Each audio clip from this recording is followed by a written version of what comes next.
ఓం శాంతి. మే 27వ తారీఖు 2024 ఉదయం మురళి. ఓం శాంతి. బాబ్దాదా మధువనము. ఈరోజు మధుర మహావాక్యాలు బాబా చెప్తున్నారు.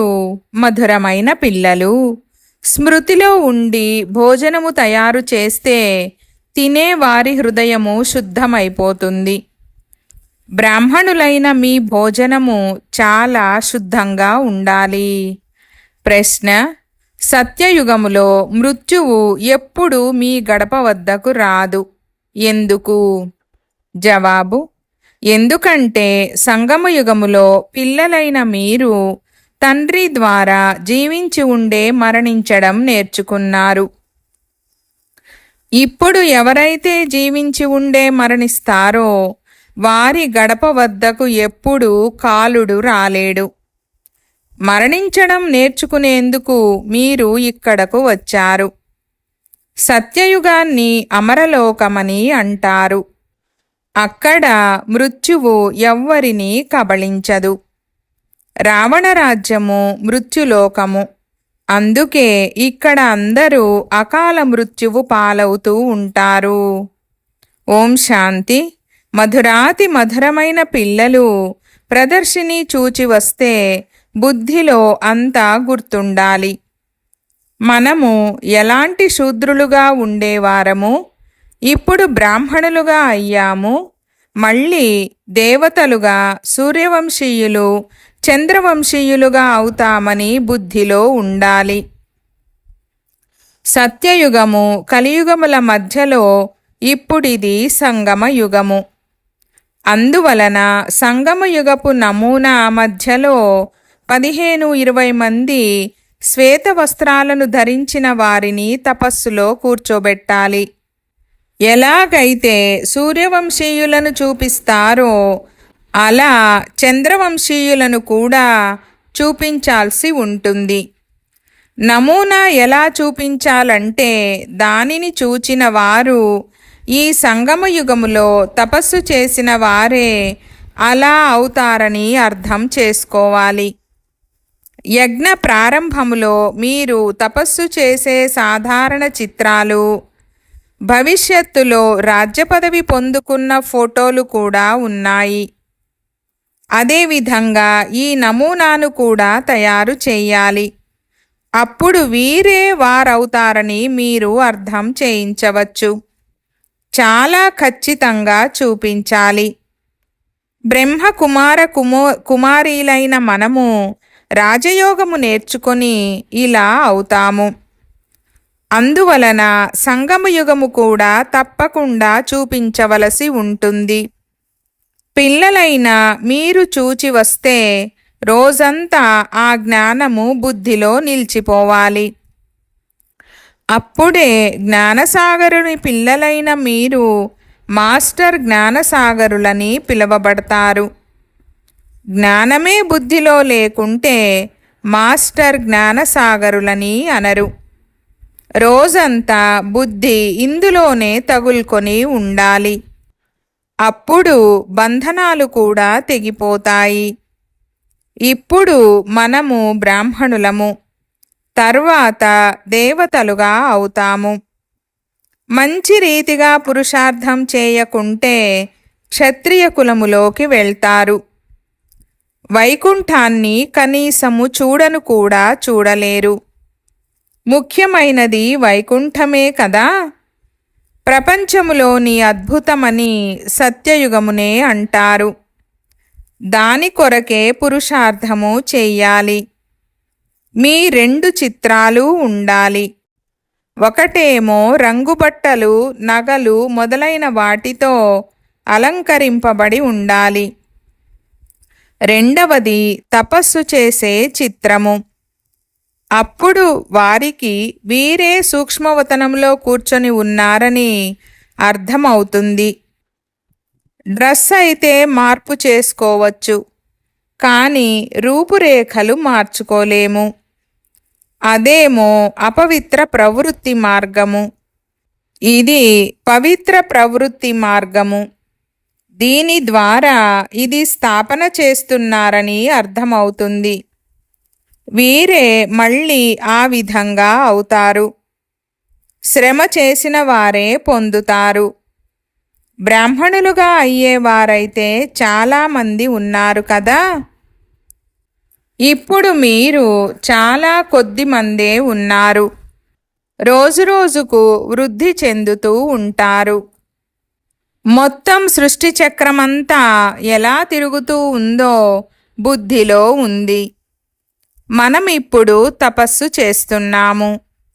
తర్వాత మళ్ళీ ఇలా తయారవుతామని కూడా మీకు తెలుసు. దీనినే స్వదర్శన చక్రధారులై కూర్చోవడమని అంటారు. ఎందుకంటే బుద్ధిలో జ్ఞానమంతా నిండి ఉంది. మనము ఎలా ఉండేవారమో ఇప్పుడు మళ్ళీ ఎలా తయారవుతామో మీ బుద్ధిలో ఉంది. విద్యార్థులు టీచర్ను తప్పకుండా స్మృతి చేస్తారు. మీరు కూడా తండ్రిని స్మృతి చేయాలి. స్మృతి యాత్ర ద్వారానే పాపాలు నశిస్తాయి. ఆత్మ పవిత్రంగా అయితే శరీరము కూడా పవిత్రమైనది లభిస్తుంది. ఎవరైతే శూద్రుల నుండి బ్రాహ్మణులుగా అవుతారో వారే మళ్ళీ దేవతలుగా అవుతారు. దీని నమూనా ఎంత పెద్దదిగా ఉంటే అంత మంచిది. ఎందుకంటే సంగమయుగములో పురుషోత్తములుగా తయారయ్యే బ్రాహ్మణులు అని రాయవలసి ఉంటుంది. ఇప్పుడు మిమ్మల్ని తండ్రి కూర్చొని చదివిస్తున్నారు. పైభాగములో శివబాబా చిత్రము కూడా ఉంది. మిమ్మల్ని చదివించేది వారే. మీరు ఇలా తయారవుతారు. ఈ బ్రహ్మ కూడా మీతో పాటు ఉన్నారు. అతడు కూడా శ్వేతవస్త్రాలు ధరించిన విద్యార్థియే. మానవులు రామరాజ్యాన్ని కూడా ఒప్పుకోరు. రాజు రాముడే, ప్రజలు రాములే అని గాయనము కూడా ఉంది. సత్యయుగములో ధర్మరాజ్యము ఉండనే ఉంది.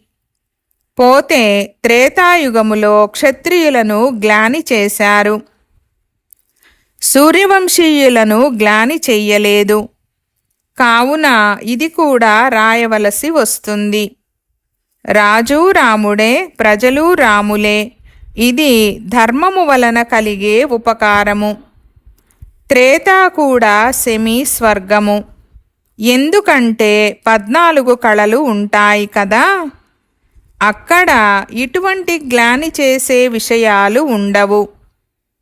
మనము ఎలా తయారవుతున్నామో వారికి స్పష్టంగా తెలపండి.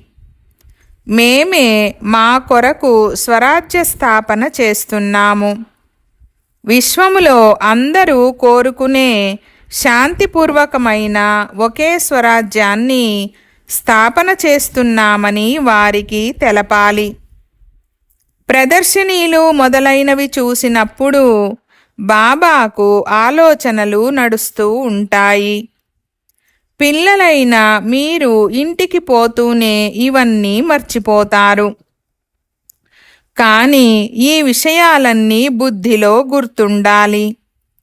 ప్రదర్శిని నుండి వెలుపలికి వస్తూనే సమాప్తమైపోవడం కాదు. పురుషార్థము చేసే మంచి మంచి పిల్లల బుద్ధిలో ఇవి మెదులుతూ ఉండాలి. బాబాకు ఎల్లప్పుడూ మెదులుతూ ఉంటుంది కదా. బుద్ధిలో మొత్తం జ్ఞానమంతా ఉంటే బాబా స్మృతి కూడా ఉంటుంది. ఉన్నతి చెందుతూ ఉంటారు. ఒకవేళ సతోప్రధానంగా అవ్వకుంటే మళ్ళీ సత్యయుగములోకి వెళ్ళరు. అందువలన స్మృతి యాత్రలో స్వయాన్ని పక్కాగా ఉంచుకోవాలి. మీరు రాజయోగులు. మీకందరికీ చాలా పెద్ద పెద్ద జడలున్నాయి. గొప్పతనమంతా మా తలదే. మీకున్న జడలు స్వాభావికమైనవి. రాజయోగులు యోగినీలను సత్యమైన తపస్వీ రూపములో చూపిస్తారు. ఇవన్నీ అర్థం చేసుకోవాల్సిన విషయాలు. తండ్రి చెప్తున్నారు, సర్వదేహ ధర్మాలను వదిలి స్వయాన్ని ఆత్మగా నిశ్చయం చేసుకోండి. మిగిలిన దేహ సంబంధాలన్నీ మర్చిపోండి. ఒక్క తండ్రిని మాత్రమే స్మృతి చేయండి. వారు మిమ్మల్ని చాలా ధనవంతులుగా చేస్తారు. జీవించి ఉండే మరణించండి. తండ్రి వచ్చి జీవించి ఉండే మరణించడం నేర్పిస్తారు. నేను కాలులకు కాలుడనని తండ్రి చెప్తున్నారు. మీ గడప దగ్గరకు కాలుడే రాకుండా ఇప్పుడు మీకు మరణించడం నేర్పిస్తాను. అక్కడ రావణ రాజ్యమే ఉండదు. సత్యయుగములో మృత్యువు ఎప్పుడూ కబళించదు. దానిని అమరపురమని అంటారు. బాబా మిమ్మల్ని అమరపురికి అధికారులుగా తయారు చేస్తారు. ఇది మృత్యులోకము, అది అమరపురము. ఇది రాజయోగము. ప్రాచీన భారత రాజయోగము మళ్ళీ నేర్పించబడుతుందని మీరు రాయండి. ప్రదర్శిని మొదలైనవి చూసినప్పుడు మనుషులు ఖచ్చితంగా అర్థం చేసుకునేందుకు ఇంకా ఏం చెయ్యాలో, ఏం రాయాలో ఆలోచించాలి.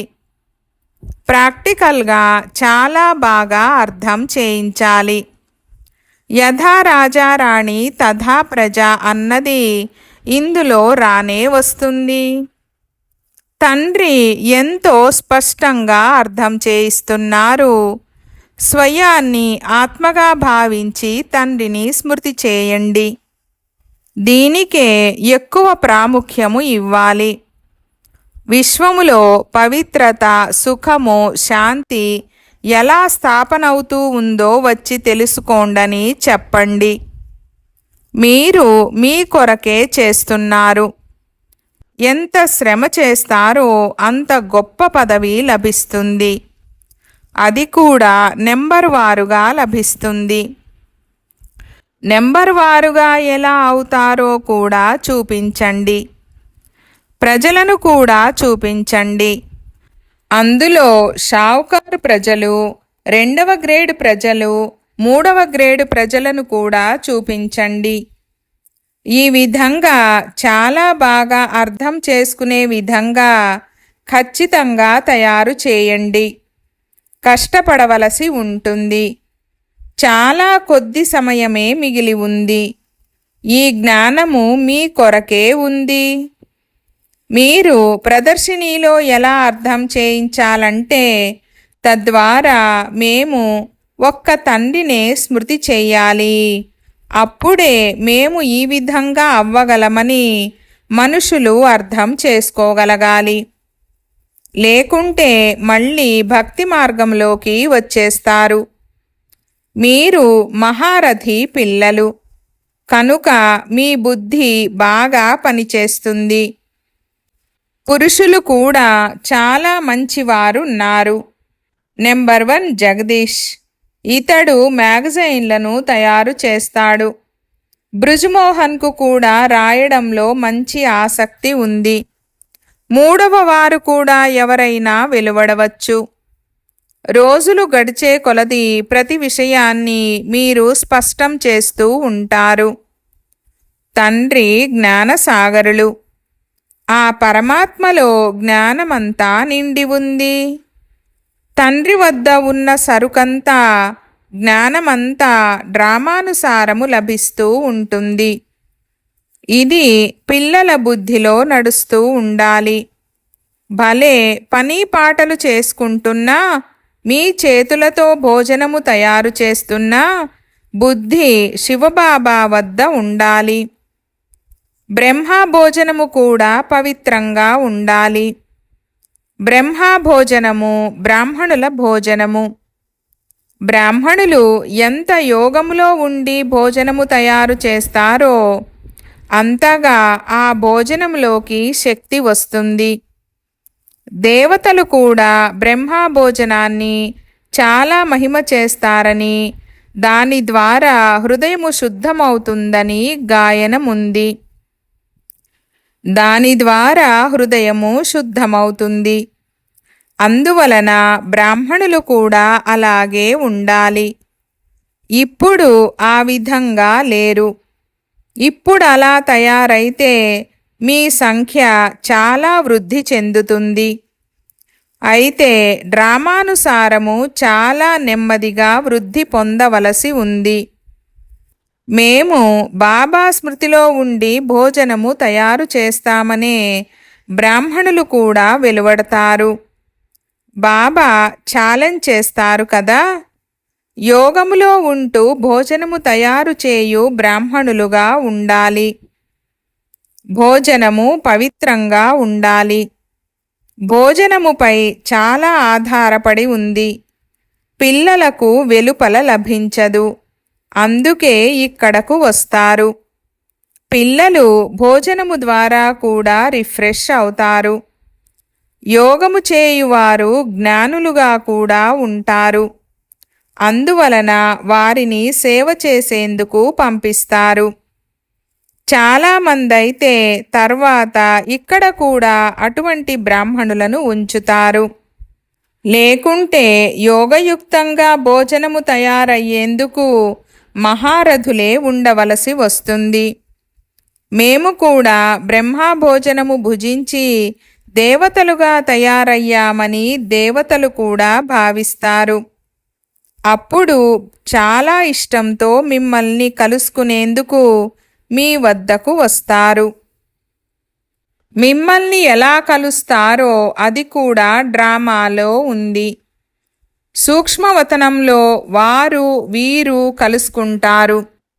ఇది కూడా అద్భుతమైన సాక్షాత్కారము. ఇది అద్భుతమైన జ్ఞానము కదా. కావున ఈ సాక్షాత్కారం కూడా అర్ధసహితంగా అద్భుతంగా ఉంది. భక్తి మార్గంలో సాక్షాత్కారాలు చాలా శ్రమ చేసిన తర్వాత జరుగుతాయి. కేవలం సాక్షాత్కారము కొరకు నవవిధముల భక్తి చేస్తారు. సాక్షాత్కారమైతే ముక్తి పొందుతామని భావిస్తారు. ఈ చదువు ద్వారా అలా అయ్యారని వారికి తెలీదు. ఈ సూర్యవంశీయులు చంద్రవంశీయులు ఈ చదువు ద్వారానే తయారయ్యారు. పోతే వారు అనేక చిత్రాలనేవైతే తయారు చేశారో నిజానికి ఆ చిత్రాల వలె ఎవ్వరూ లేరు. అదంతా భక్తి మార్గపు విస్తారము, చాలా పెద్ద వ్యవహారము. ఇప్పుడు జ్ఞానము భక్తి ఈ రెండింటి రహస్యము మీరు అర్థం చేసుకోగలరు. ఇదంతా తండ్రే కూర్చొని అర్థం చేయిస్తున్నారు. వారు స్పిరిచువల్ తండ్రి, వారే జ్ఞానసాగరులు. కల్పకల్పము పాత ప్రపంచాన్ని నూతన ప్రపంచంగా తయారు చేయడం, రాజయోగాన్ని నేర్పించడం ఆ తండ్రి కర్తవ్యమే. కానీ గీతలో పేరు మార్చేశారు. ఇది కూడా కల్పకల్పము జరిగే డ్రామా అని తండ్రి అర్థం చేయిస్తారు. మనము ఇంటి నుండి పాత్రను అభినయించేందుకు ఇచ్చటకు వస్తాము. కల్పవృక్షముపై కూడా మీ బుద్ధి పనిచేయాలి. ఎవరెవరికి ఎలా చెప్పాలో ఆలోచించాలి. మేము స్వర్గంలోకి రామా అని మనల్ని ఎవరైనా అడుగుతారు. మీ ధర్మస్థాపకులే స్వర్గంలోకి రారని చెప్పండి. వారు స్వర్గంలోకి వచ్చినప్పుడు మీరు కూడా రండి అని చెప్పండి. ప్రతి ఒక్క ధర్మము తమ తమ సమయాలలో పాత్ర చేస్తుంది. ఇది వెరైటీ ధర్మాల తయారైన నాటకము, ఎప్పుడో తయారు చేయబడిన ఆట. ఇందులో ఏమాత్రము ప్రశ్నించే అవసరమే ఉండదు. ముఖ్యమైన ధర్మాలను చూపించారు. పిల్లలకు వీటిని గురించి తెలుసు.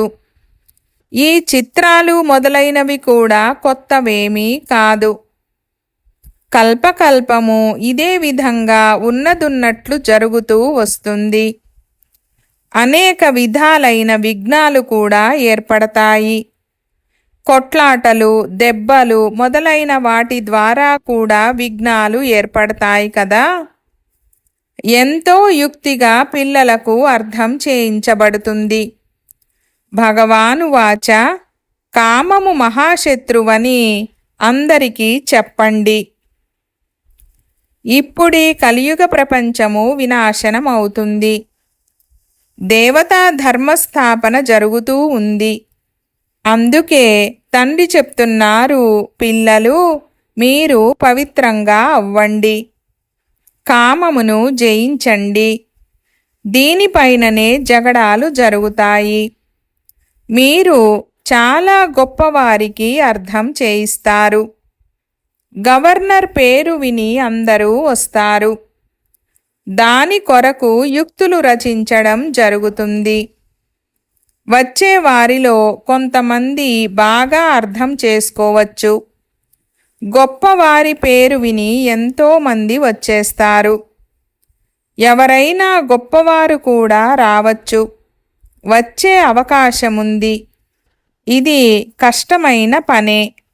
పిల్లలు ఎవరితో ప్రారంభోత్సవము చేయిస్తున్నారో మొదట వారికి మనుషుల నుండి ఇలాంటి దేవతలుగా తయారవ్వగలరని తప్పకుండా తెలపమని, విశ్వములో శాంతి నెలకొంటుందని చెప్పండి అని బాబా ఎన్నోసార్లు రాస్తూ ఉంటారు.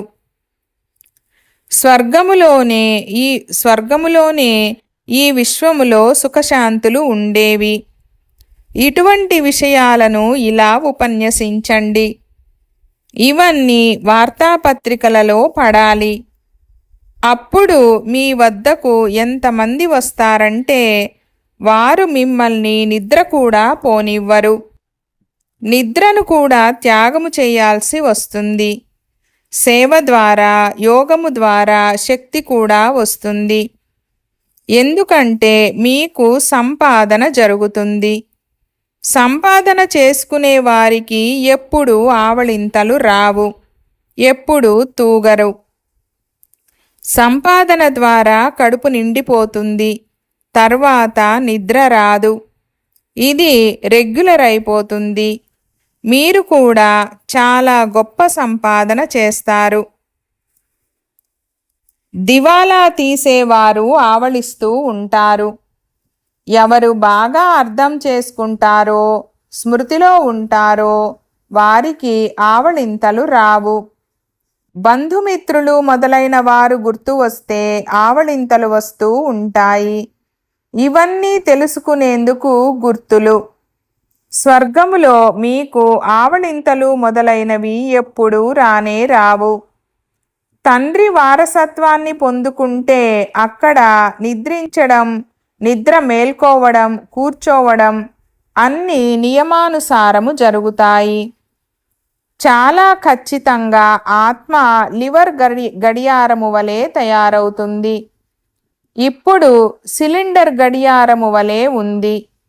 దానిని లివర్ గడియారము వలె ఖచ్చితంగా తయారు చెయ్యాలి. కొంతమంది తయారు చేయగలరు, కొంతమంది తయారు చెయ్యలేరు. మంచిది. मीठे मीठे सिकीलधे बच्चों प्रति मात पिता बाप दादा का याद प्यार और गुड मॉर्निंग. रूहानी बाप की रूहानी बच्चों को नमस्ते. हम रूहानी बच्चों की रूहानी बाप दादा को याद प्यार, गुड मॉर्निंग और నమస్తే నమస్తే బాబా నమస్తే. ధారణ కొరకు ముఖ్య సారము. 1వ పాయింట్, బంధన ముక్తులుగా తయారయ్యేందుకు లేక స్వయం మీ ఉన్నతి చేసుకునేందుకు బుద్ధిని సదా జ్ఞానముతో నిండుగా ఉంచుకోవాలి. మాస్టర్ జ్ఞానసాగరులుగా అయ్యి, స్వదర్శన చక్రధారులుగా అయ్యి స్మృతిలో కూర్చోవాలి. 2వ పాయింట్, నిద్రను జయించేవారిగా అయ్యి స్మృతి మరియు సేవల బలమును జమ చేసుకోవాలి. సంపాదనలో ఎప్పుడూ సోమరితనమును చూపించరాదు, బద్ధకించరాదు, తూగి కునికిపాట్లు పడరాదు. వరదానము: విశ్వంలో ఈశ్వరీయ పరివారము యొక్క స్నేహము అనే బీజాన్ని నాటే విశ్వసేవాధారి భవ. వివరణ: విశ్వసేవాధారి పిల్లలైన మీరు విశ్వములో ఈశ్వరీయ పరివారము యొక్క స్నేహమనే బీజాన్ని నాటుతున్నారు. నాస్తికులైన ఆస్తికులైన అందరికీ అలౌకిక లేక ఈశ్వరీయ స్నేహము యొక్క నిస్వార్థ స్నేహము యొక్క అనుభూతిని చేయించడమే విత్తనాన్ని నాటడం. ఈ బీజము సహయోగులుగా అయ్యే వృక్షానికి స్వతహాగా జన్మనిస్తుంది. అంతేకాక సమయానికి సహయోగులుగా అయ్యే ఫలము కనిపిస్తుంది. కేవలం ఒక్కొక్క ఫలము త్వరగా వస్తుంది, ఒక్కొక్క ఫలము సమయానికి వెలువడుతుంది. స్లోగన్: భాగ్య విధాత అయిన తండ్రిని తెలుసుకుని గుర్తించి వారికి డైరెక్ట్ పిల్లలుగా అవ్వడమే అన్నిటికంటే గొప్ప భాగ్యము. ఓం శాంతి.